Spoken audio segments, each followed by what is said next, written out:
Sir రాష్ట్రంలో అధికారంలోకి వచ్చిన కూటమి ప్రభుత్వం అయితే ఒక్కొక్క హామీని అమలు చేసుకుంటూ వస్తున్నానని చెప్తుంది. ఏ ఒక్క హామీ అనేది ఇవ్వకుండా పూర్తిగా విఫలం అయ్యిందని చెప్పి వైసీపీ అంటుంది. ఈ రెండిట్లో ఏది నిజం అంటారు? ప్రజా పరిపాలనలో ఈరోజు రాష్ట్రంలో మహిళలకు, బలహీన వర్గాలకు, ఎస్సీలకు, మరి పేద వర్గాలకు కూడా మరి సూపర్ గా చేస్తున్నటువంటి ప్రభుత్వం అని చెప్పేసి మేము భావిస్తాం.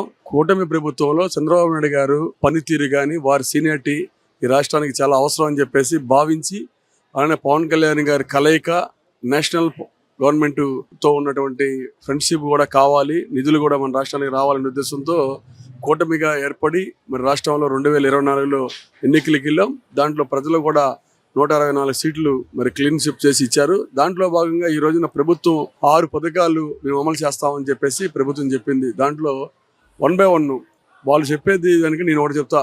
పేదవారికి కడుపు నిండా అన్నం పెట్టి అన్నా క్యాంటీన్ ఒకటి ఏర్పాటు చేశారు. 3000 పింఛన్ని 4000 రూపాయలు చేశారు.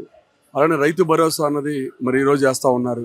రేపు ఆగస్టు 15వ తారీఖున మహిళలకు మరి ఫ్రీ బస్సు చేస్తూ ఉన్నారు. 20 లక్షల ఉద్యోగాలు ఇస్తారని చెప్పారు. మరి అన్నీ కూడా మరి వారి ప్రభుత్వంలో వచ్చినటువంటి పరిశ్రమలన్నీ కూడా రిటర్న్ వెళ్ళిపోయాయి ఇతర రాష్ట్రాలకు. అటు కర్ణాటక కానీ, ఇటు తమిళనాడు, ఇటు తెలంగాణకి వెళ్ళిపోయినాయి. ఈ రోజున పరిశ్రమలు, పెట్టుబడిదారులందరూ కూడా మన రాష్ట్రం వైపు, ఏపీ వైపు చూస్తూ ఉన్నారు. ఎందుకంటే గతంలో పనిచేసినటువంటి ముఖ్యమంత్రి పనితీరు కానీ, అప్పుడున్నటువంటి మంత్రుల పనితీరు కానీ, ఇప్పుడున్నటువంటి ముఖ్యమంత్రి పనితీరు, ఇప్పుడున్నటువంటి మంత్రుల పనితీరు మరి ప్రజలందరికీ కూడా వివరంగా తెలుసు.